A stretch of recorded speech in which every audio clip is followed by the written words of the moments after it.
And I want to thank Gershin and Shinung for this invitation.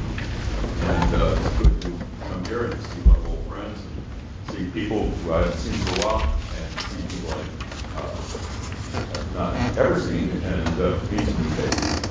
I would also like to thank Jordan Berg for wisely investing taxpayer dollars in this activity. And finally, I'd like to thank the staff. This is a very well-organized meeting, in my opinion. So even if they're not here, I'll thank them anyway. So I'm going to begin with a little bit of a mood-setting piece, maybe similar to Roger's. The internet, the most advanced technological system in the world, is such a strong framework to help understand the human brain, the most advanced biological system in the world. But then we thought about it a bit more. And since the internet is in such a young developmental stage, rapidly growing, constantly changing, forming billions of new connections all over the world, then maybe a stronger framework would be to compare it to a child's brain, which is in a similar stage of development, rapidly growing, constantly changing, and making billions upon billions of connections between different parts of the brain. So here's the question. If we say that the internet is in a similar developmental stage as a child's brain, then what can we learn by comparing them? Let's start with size. Obviously, the internet seems like a larger entity than a child's brain. But what does that mean in terms of our analogy? We could say that a neuron in the brain would be like a web page in the internet. So let's look at the number of neurons in a child's brain compared to the number of web pages on the internet. Well, a human at any age has about 100 billion neurons in the brain. But the internet has 10 times that, 1 trillion web pages. So with this analogy, the internet is bigger. So then, which of these networks is more complex? We could say a synapse in the brain, the connection point between two neurons, is like a hyperlink, the connection point between two web pages. So are there more connections in a child's brain or on the internet? Well, the internet has over 100 trillion links. And an adult's brain has 300 trillion links. But get this, a child's brain has a quadrillion connections, 10 times the number of connections of the entire internet. A child's brain has more connections than the entire internet. So, that just sets the stage. You know, I asked a question yesterday about do we really have enough data to begin serious modeling of the brain? And I think, you know, that's going to be an open question for a long, long time. And I think that if you want to think about doing modeling and so forth, one needs to focus on small areas where we can get, you know, some idea of form versus function. Nathan gave a great talk yesterday when he focused his large data techniques on probably the simplest neurological mechanism, which is the C. elegans worm. And I'm going to, you know, begin my talk by saying I am very humble in front of thinking at all about brain science, and I am by no means a brain scientist. But I have thought about perception and the way that animal and human brains might react in different circumstances without necessarily going into minute detail. So all of the work that I've done on this topic is very much a collaboration, and it's a collaboration with different folks, I mean, biologists and computer scientists, psychologists, and this is just people in my group that have helped a great deal with precisely the kinds of things that I'm going to talk about today. And these are the themes. I'm going to talk a lot about geometry, because I think geometry shows up. And if you want to understand perception, you have to understand the way brains react to the geometry of circumstances in which they find themselves in the environment. I'm going to talk a bit about flying bats, because I was fortunate enough to be part of a project that acquired field data.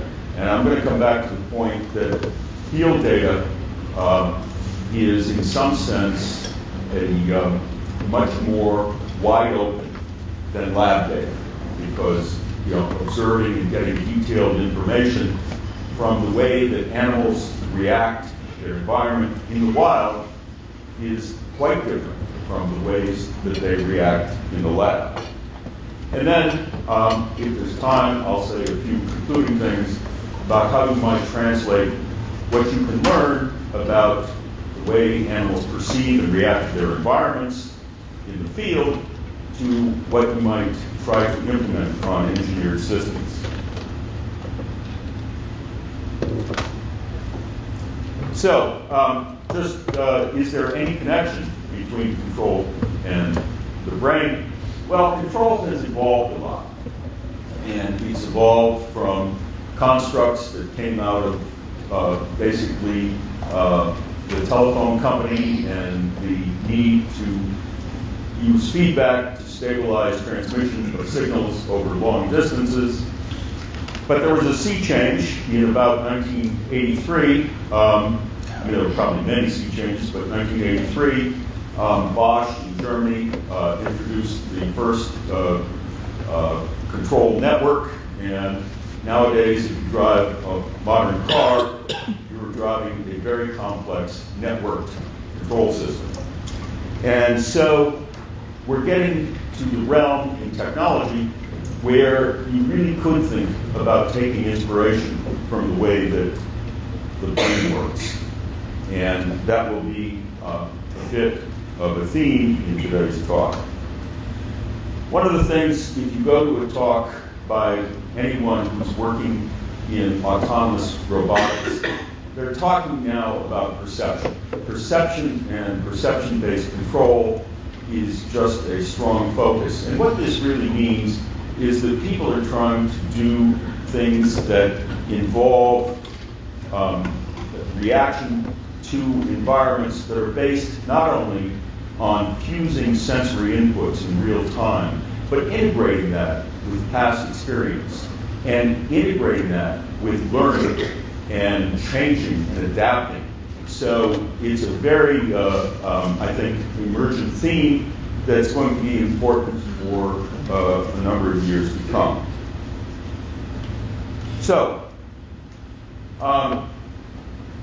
what we want to do is to understand the ways that perception might enable complex behaviors. So here, get it to play.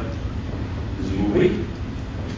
This is a cartoon representation of something in the brain that was recently discovered, namely the bridge cells. So these are cartoon renderings of bridge cell firings. So what are bridge cells? Well, let me begin by setting the stage for bringing some geometry into the picture. There are exactly 3 regular tessellations of the plane. You can tessellate the plane by squares, you can tessellate the plane by hexagons, and you can tessellate the plane by isosceles or equilateral triangles. And the triangles actually tessellate the hexagons. So these are things that are just naturally emergent in plane geometry, but they've also shown up in brain science. And there was a Nobel Prize given in 2014, shared by 3 people, John O'Keefe and Maybrick and Edvard Moser. John O'Keefe discovered place cells, and Margaret and Edvard discovered grid cells. Grid cells are part of the entorhinal cortex. The entorhinal cortex actually communicates with the hippocampus, where the place cells live. And the place cells are how we apparently remember things, remember the spatial geometry of, say, the tables and chairs in this room. And grid cells, on the other hand, they track movement. And there's another name up here who actually collaborates with these people. One of the things I should say is that I can talk a little bit about brain science, even though I'm not at all a brain scientist, because I come from a university that has a very strong group, including Michael Hasselhoff. I'm really pleased that Rick was asked to speak here. I think he's representative of a new generation of people who are focused on this research. And it's actually quite exciting. And I'll come back to a little bit to what some of these folks have done. I want to show a movie. This is made by Rick and Edvard Moser. So I'm going to tell you what you're going to see. There's a rat. They love rats. They've named all their rats. They have a good, they're part of the social infrastructure of their lab, apparently. This one has a probe and a brain and a wire. The probe goes into its brain. It is attached to a single neuron. And apart from anything else, these people deserve a Nobel Prize because they know how to implant electrodes into the brain and get a neuron where they want it to be. So this is got a single probe into a single neuron in the entorhinal cortex in the rat. And what we're going to do is start the movie and watch the rat move around its cage.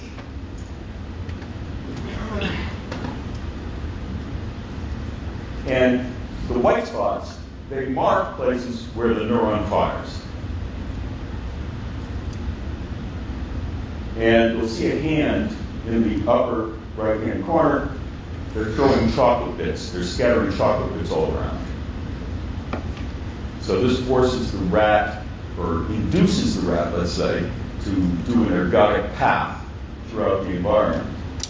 And now they speed up the video. You can see the firing patterns of this particular neuron in the entorhinal cortex.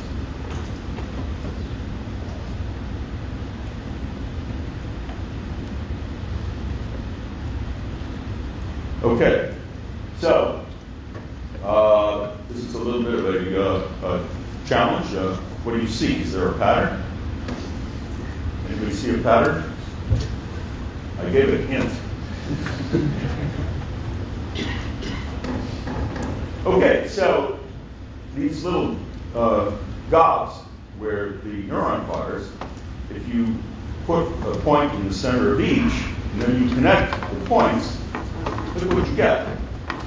You get things that are, to a large extent, these equilateral triangles. And they tessellate the entire space. So, they've done a lot of studies of this, and this is not my result, but I think it's quite, I find it inspiring, is you've got this tessellation of the plane into these triangular structures, and the rat is moving around a square. So does this inform the rat of the geometry of a square? Well, across many animals, you get a repeatable pattern. It looks like this, and it makes angles with the edges of the square that are 7.5, 22.5, 52.5, and 37.5. And it's a tough question, maybe, if you haven't thought about it before, but those numbers are quite significant. And I will pause for 5 seconds. Does anybody see why they would be significant?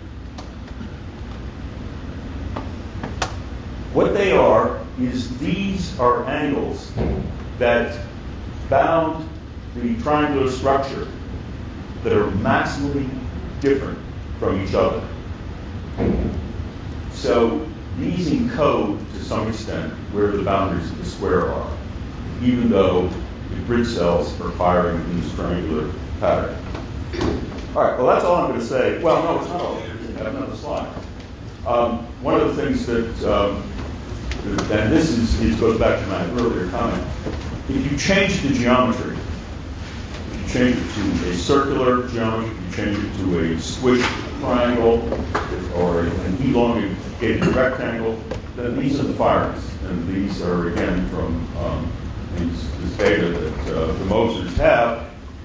And what is totally unknown is what the patterns would be if it was free open space.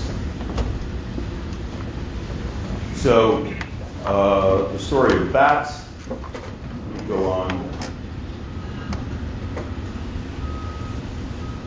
How do we go back? I'll go back.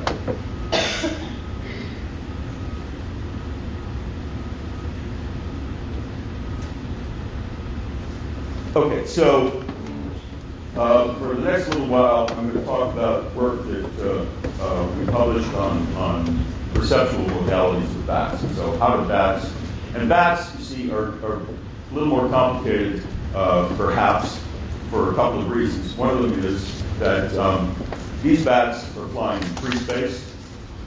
These bats are moving around in 3 dimensions, not 2 dimensions. Bats are always moving in a planar environment. And the bats also have a maybe a bigger set of sensory modalities. So that, in particular, anybody who studies bats is obviously going to be interested in echolocation. So this is the sensory information that we have for bats.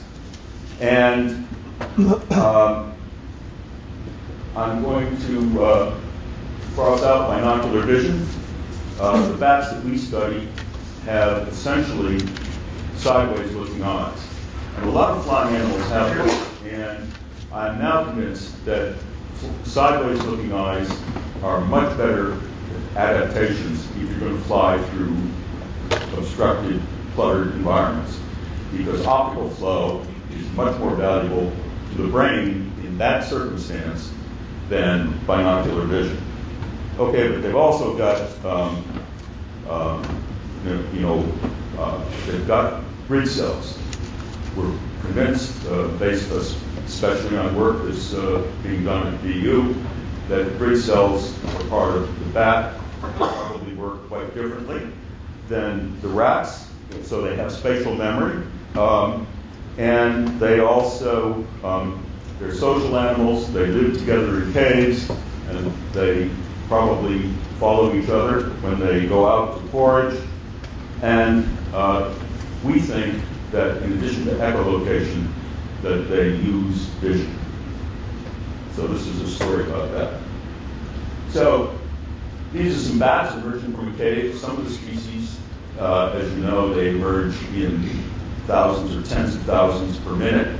But we didn't study those species because we were wanting to know how individual bats react to each other. And it's very, very difficult, as you can imagine, to separate one bat from the other in that kind of an environment. So this is actually very quick data. So here is that curve slows down by a factor of 10. You see the bat? You see it? You see the mark there? So these are high-speed thermal video cameras where we recorded this in Texas.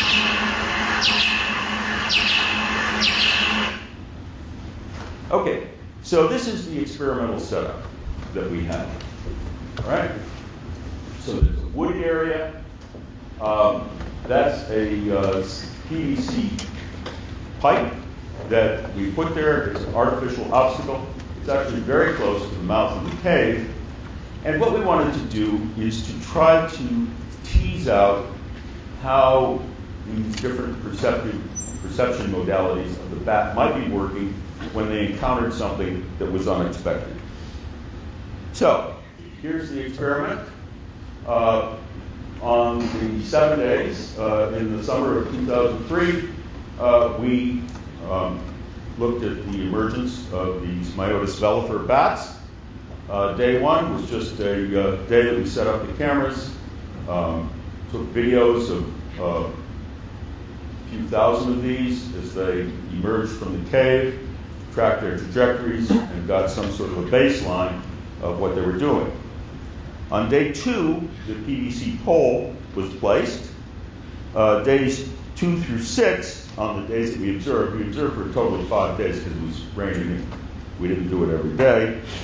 Day 2 through 6, the pole was in place, and then on day 7, we were curious, if they would return to baseline. And we took the pole down and did video on those days. So we had 10,000 trajectories, which we reconstructed. So these thermal videos were made with 3 different cameras. So we used epipolar geometry, and this is where collaboration with computer science people came in, and we reconstructed the entire flight behavior over approximately a 30-meter flight corridor and tracked the trajectories. And we were particularly interested in pairs of bats, and most of the tracks that we had, the single bats, because they emerged in small groups, but we had a number that were pairs, and there's a definition of pairs that I won't go into. But this is what we did. So there's a pair, and you see there's red chirps and blue chirps in the graphical representation on the right. All right? And so these are the things we looked at, and we wanted to see how they flew, how their flight patterns changed in the presence of the pole, and in particular, this was the first time I think that we've ever, or anybody's ever, recorded these taken optical visual recordings in this kind of environment, and overlaid and synchronized the acoustic, the call signals on top of it. So this just describes the experiment a little bit. As I said, we had these 3 cameras, so we were able to back out what the trajectories were and then to synchronize these with the calls.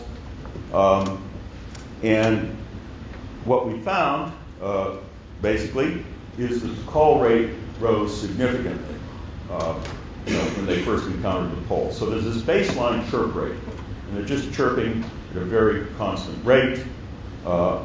And I will show you a graphic of that in a moment. But we were able to annotate the trajectories. And so this is what it looks like. So there's the wooded area, there's the black dots up at the top. The bats enter from the right.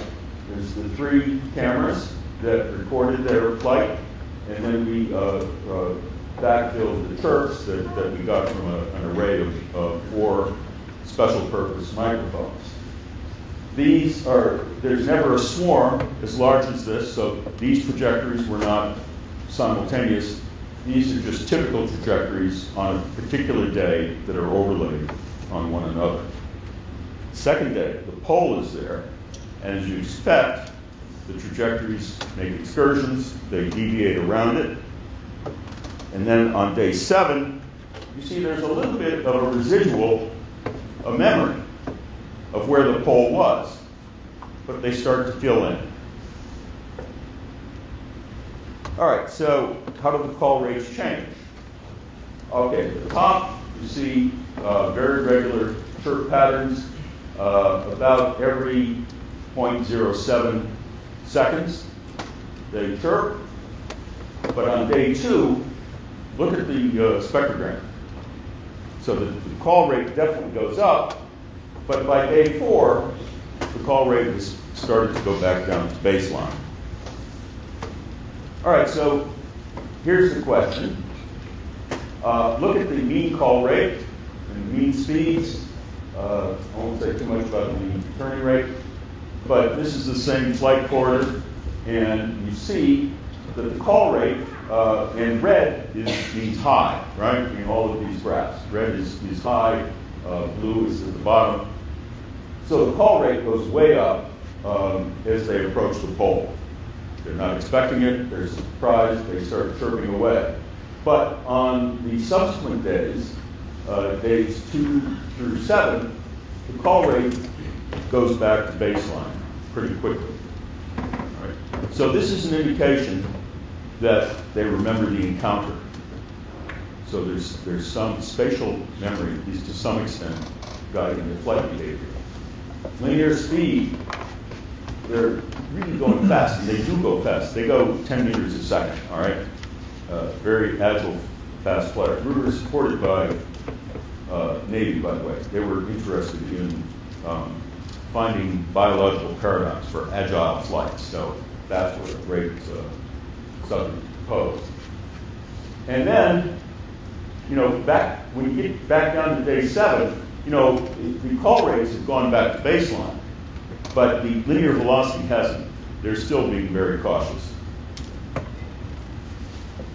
Okay, bat pairs. What do we want to understand? We really wanted to understand, they've got, we think they're using eyesight. That's controversial. It's not proven, but we think they're using eyesight. But we think they're using something other than just echolocation. And so what did we do? We wanted to understand the behavior of pairs of bats, where we could identify a leader and a follower. And so we looked among all these trajectories where there were essentially only 2 bats. There were 2 and only 2. So we ruled out all the trajectories that had a single bat. We ruled out trajectories where it was ambiguous and there was more than 2 bats. So we came up with, I think 250 or something like that. And we did this study. And we were interested in the directional correlation delay.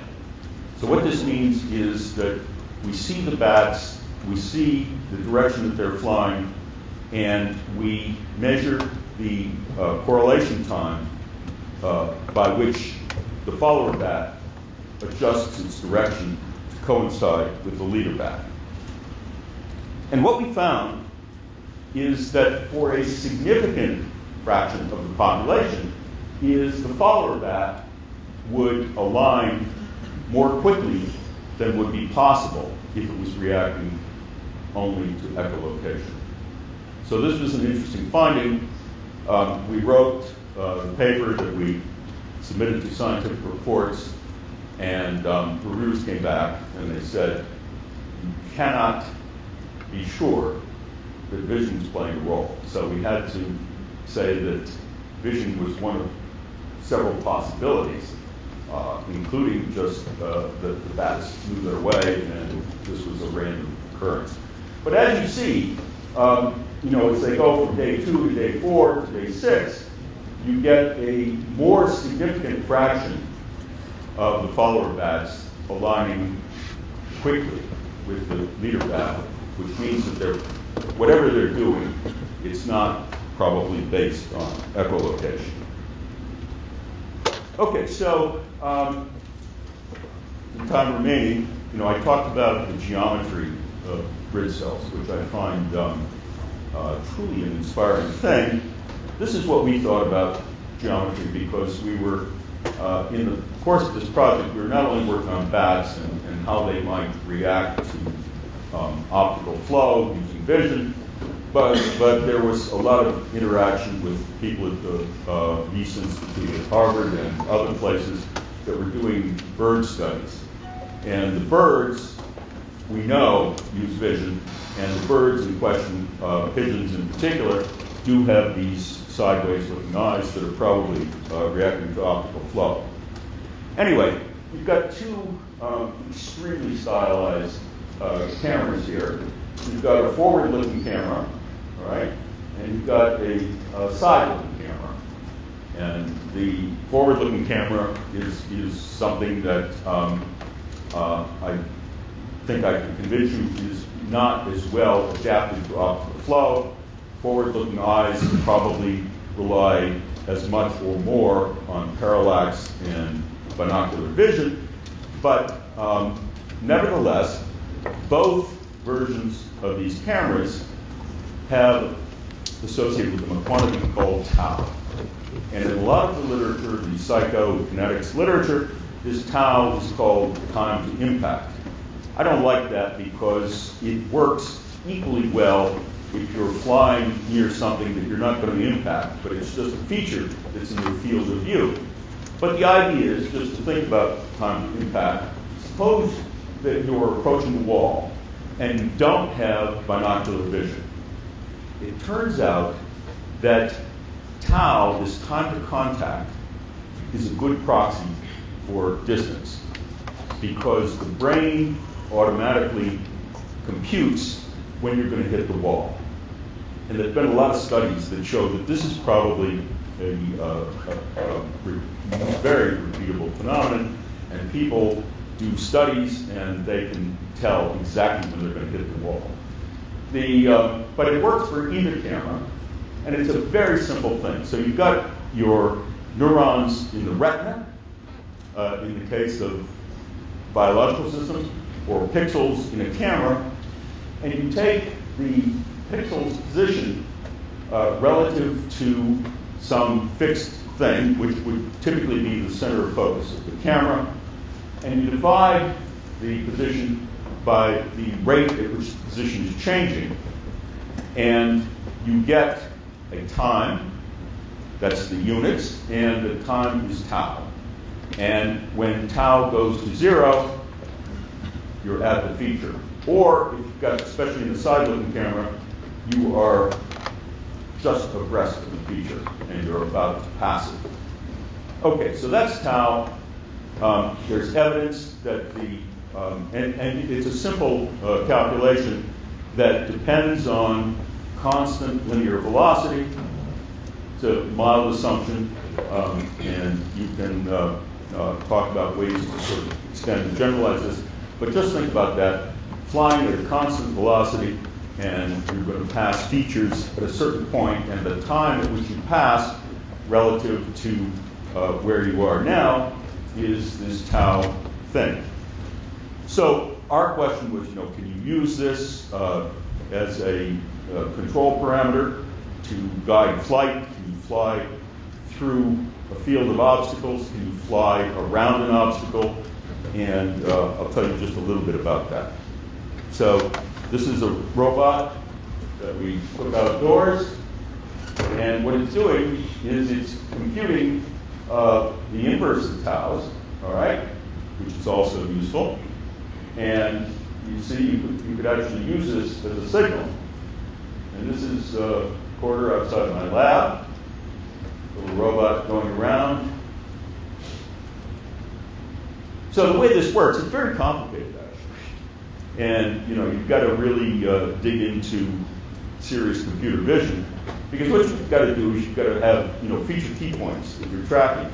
And everything you're doing is totally ephemeral. And I think that, people in this presentation, this workshop, have already talked about, the fact that we have to react in ways where everything's transient. There's never a steady state. We never settle in. So with all respect to Bailleuil, doesn't play a role here. Okay, let's see. This is, we got in trouble for this because this was a public street, and our Navy handlers told us that we didn't have permission to fly there, and it was illegal.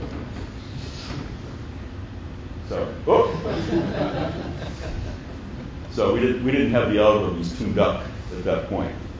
But we did have, if you actually annotate this, we did have good numbers that predicted exactly when you were going to crash into the tree. All right, so this is a picture again, the PVC pole, the woods on the right. Let's see. All right, so here's the woods, it's a cartoon, but you see it's just, there's a border of the woods here. And, just to emphasize, the geometry here, it was a wooded area that was to the right, you want to think of it, and then there's a big open space on the left, right? And the bats tended to fly a certain distance, about 3 meters, from the woods. And that was pretty consistent. Now, as you saw, there was a spread. There's definitely a spread. But that's what they were going to do. So here's what happens. Think about tau, and think about the bat is flying toward the woods. So you've got two features. You've got tree A at the top, or up above and down here. You've got tree B, and then you can take the difference of the tops, right? And that's a proxy for distance. Doesn't translate directly into feet, but it does translate into the difference between the times that if you fly this way, you're going to pass the features. But now look, suppose the bat aligns itself parallel to the features. It's got bigger tau. Very simple, elementary geometry. Anybody can do this in the next 2 minutes. Prove the geometry of that you maximize the tau difference and you align parallel to the features. And we think that the brain computes tau. There's lots of experimental evidence for that. So if you want to fly along the edge of the woods, you can just use this visual feature. So here's a theorem that's based on that. Now you can bring in fly up and off if you want. And so you take the rate of change of the difference, put a gain on it, you try to keep that zero, right? Because you're trying to maximize the difference. So that's your feedback control. And what you prove is that you align with the features. All right, so you can play this game in lots of ways. I don't want to go into the details. You can fly through the features, you can circle the features, you can do whatever you want. Very simple geometry. It's not biology, but it's geometry. Okay. And here is let's run this. So the green dots are the features in the field of view that the little robot, the simulated robot, is paying attention to. Now look, it almost crashed, all right? So that's not so good. All right, so, tuning these things, you really need more than fly up and on, all right? So let's try it again.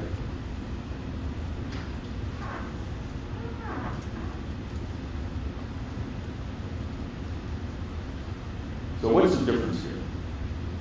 What's going to happen here?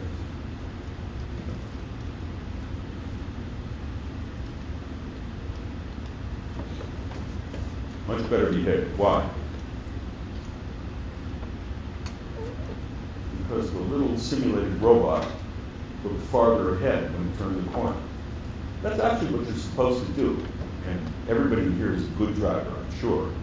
But when you turn a corner with the car, you don't just look at the opposing corner. You actually look down the street a little ways.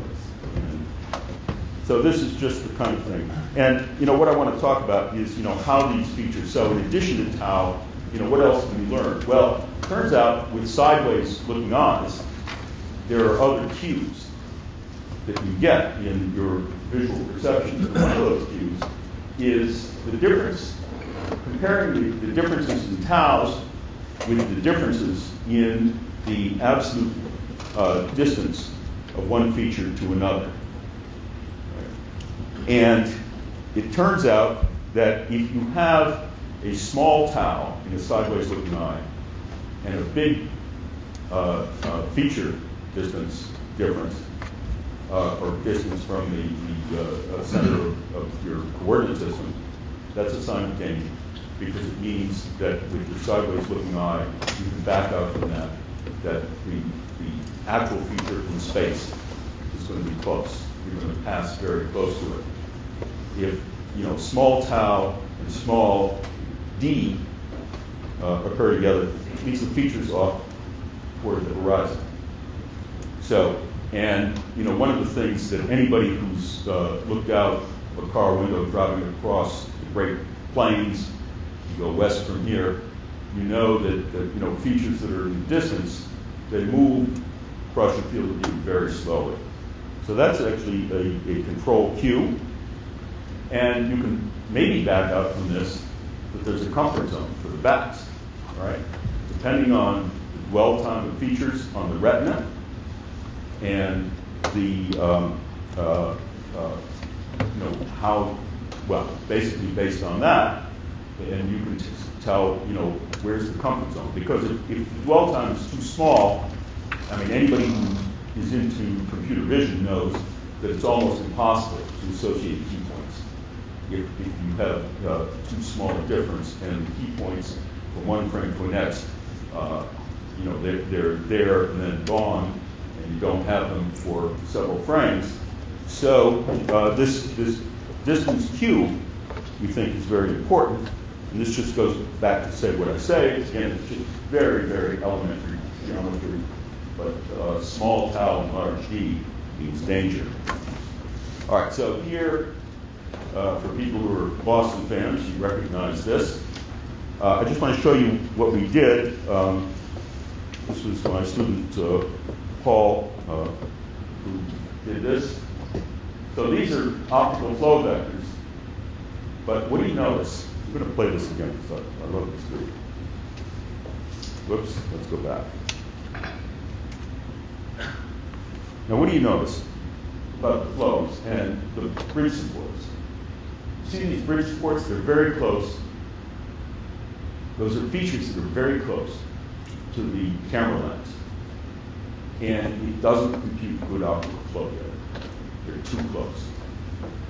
So, based on these back-of-the-envelope calculations, we predicted that the bats would probably align themselves at a comfortable distance to the woods, and that turns out to be 3 meters. And that means that there's a more significant fraction of a second that the feature is on their retina. All right, so what else can we do? Can we translate all this stuff into stereo signals? Again, this is I think this was a parrot drone. They have cameras, so and you can connect it. They've got SDKs. And so this is what the flow fields look like. It actually didn't crash that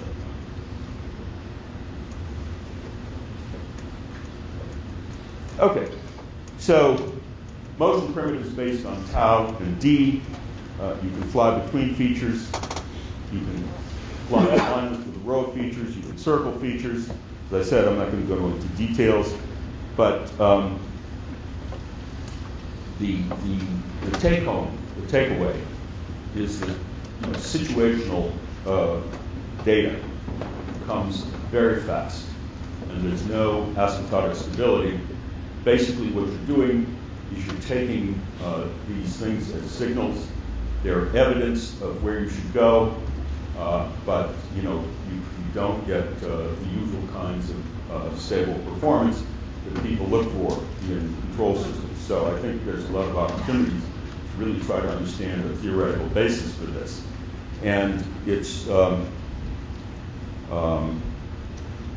think the thing is very fair about this, and I think it's very important to think about the ways brains control our behavior, and that animals react to things in the natural world, is that there's enormous adaptability in their behaviors.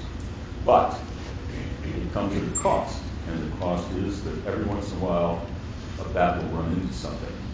You notice the PVC pole we put up, we put some soft mat-like material around the pole in an attempt to make sure the bats would hurt themselves if they ran into the pole. I don't think anyone did, but we have seen evidence and examples of these things running into each other, especially in those large bat swarms. So, it comes at a cost, but it's something that nature seems to have made the choice that the ability to adapt to new environments, the ability to sort of extrapolate based on previous behaviors is really worth it. So, just a few concluding remarks. If you wanted to think about these things, and I think it's interesting to do it, I don't think that this is there's only so much insight you can get from linear systems.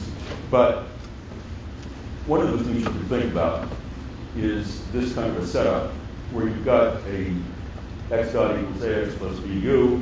This is something that was in Roger's talk yesterday, and I think other people have alluded to this.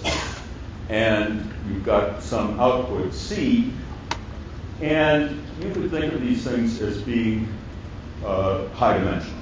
All right, I think it's good in this case. And I think that although a lot of control theory, and when I teach finite dimensional linear systems, I emphasize to the students that typically the state space can be very big, but you can just have a single control variable, a scalar, and it can still be controllable. So that's, sort of on one level maybe inspirational, I hope. But on the other hand, if we want to think about the ways that neurons work, we're going to think about U as being actually very high dimensional.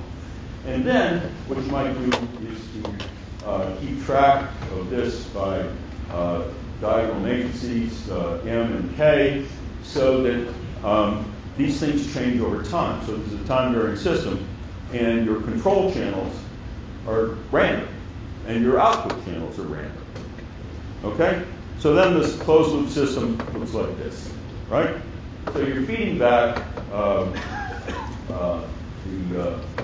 control signal, but the control signal you're getting is as I said, it's randomly available, and so you can do some calculations that are not terribly difficult, and you can actually prove. So you've got, say, we're going to translate this into, well, you can take the continuous time. Just think that there are switching times in the control inputs, and you can write down explicit bounds. This quantity on the right involves a Stirling number of the second kind. For people who are interested, you can Google this, and it comes up. You used to look in Abramovitz and Sagan. That book is now an antique treasure. Doesn't exist anymore. And but all of the information is there. So I won't ask you to look at that, but this is the way things look. It's a question of if you've got a sort of random selection of the input channels, what is the probability that in any given time interval, I don't know what the time interval is here, maybe this is discrete time, but this is the calculation we did, and that what's the probability of a random sample of these cyclic vectors that I showed in the last thing spanning, and this will always approach 1 as the number of samples increases, but it approaches 1 more slowly, according to these graphs, if the number of states increases. So this is and this is related to another phenomenon that we were interested in. MIT made a big deal about this. There was a similar calculation that was done by Emilio Frazzoli and the student Sertac Karaman. And but the idea is that there are speed limits in terms of animals flying through fields. And these depend on a number of factors. It depends on speed, it depends on the depth of the obstacle field. And I think what's interesting in the calculations they did and what we did, we did these in very different ways. So these results are, these are the kind of results you'd like to get because you do things independently, you do things under completely different hypotheses with different setups, but they say essentially the same thing. And what you get here is you have a control parameter here so that you can steer left or right. And the amount by which you can steer, I've got here, I think this is, the radians, all right? It goes from 0 to 1.5, so 1.5 means basically you take a right turn. And the probability of getting through an obstacle field that has this sort of spatial Poisson distribution, it starts out at 0, and it remains at 0 for quite a while if you've got a depth that is 100 obstacles thick, but then it quickly goes to 1. And as you get more and more ability. And it's almost like a phase transition that has to do with your ability to react. So, we think all of these things are part of the same story. This is a critter cam on the back of a goshawk. These things actually fly 40 miles an hour. So this guy is doing incredible processing of these features to be able to do that. So that's the deep question. All right, so I'm going to come to a close there. So this is, our bat pair studies depend on the fact that these animals are social. We think that they do pay attention to each other when they fly. So we think that there's ample evidence that spatial memory plays a role, and I think anybody who thinks about how much easier it is to drive to their house where they know the neighborhood, how much easier that is than to drive to a new neighborhood where you have to pick something up and you've never been there before. Spatial memory is huge, its importance, and perception is a complex combination of cognition and sensing, and what we're interested in really is the emergent effects. So it's really spectacular as the hippocampus and entorhinal cortex results are.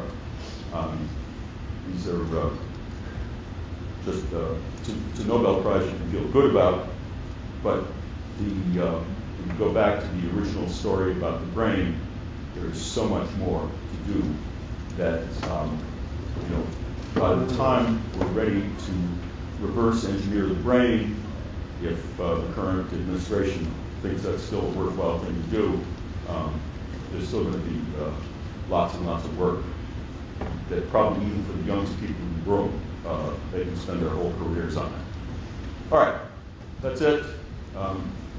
People can ask questions, and I'll turn it back over to our hosts.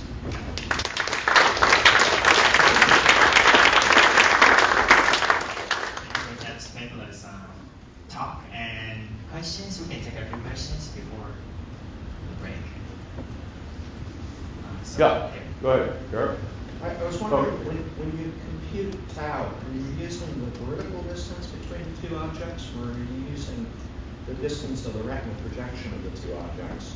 And the relevance is that if you're using two objects that are forward away, as you come up on them, the retinal projection will appear to increase in size. Right, that's absolutely right. That's a great comment. And the reason that we think that the sideways looking eyes is better, much better adapted to this, is that if you have forward looking eyes, it's almost the exact same calculation you do to show what tau is. But as you come up to the objects and you're about to pass it, if you have forward looking eyes, they've all gone out of the field of view. They've disappeared from the retina because all these projections onto the retina have gone off to infinity. But that's exactly the opposite of sideways looking eyes, because then all the features are coming right to the origin of the center line of the camera. But the projection is making its own contribution to the apparent distance between. Yes, it is. Yeah. So, well, maybe I can talk to you offline. Yeah, that's fine. Yeah. So, first of all, I really enjoyed the talk. So you made a point of describing how the speed at which information is coming in is kind of fast decision making that has to take place. I'm wondering if you could share some thoughts on, is it so fast that it's too fast to even attach any sense of confidence or uncertainty with information that's coming in? Yeah, that's a good question.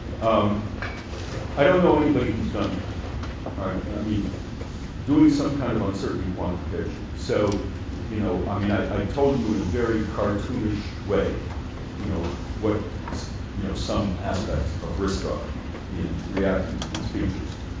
But turning that into something that you could do an experiment and try to back out, you know, what's the risk. I mean, what we know is that the animals usually don't crash. I mean, I can give you anecdotal evidence of our lab. We can only fly on the corridor so fast. We can't fly any faster than what you saw because we can't do computer processing any faster. And, you know, I mean, I don't want to complain, share my woes with you, but, you know, it's hard to get this stuff to work in real time. But yeah, I think that you know, trying to really understand in a very precise, quantitative way what risky flying is would be, that's a great subject. And if you were able to manipulate the environment, make it foggy or whatever, does that immediately have an impact on the speed of the animal, goes in the environment? That's another great question. I think that's almost totally unknown. And I don't think biologists, I mean, one of the things that, I mean, I just want to toot my own horn about this research. There's very, very little research on these animals in the wild. There's lots of research that's published in high-profile publications that has this stuff done in the lab. But these animals react very differently in the lab. A bat in the lab will pull 2.5 Gs in turning mills. In the field, I don't think they ever go over 1. Any more questions? Jason.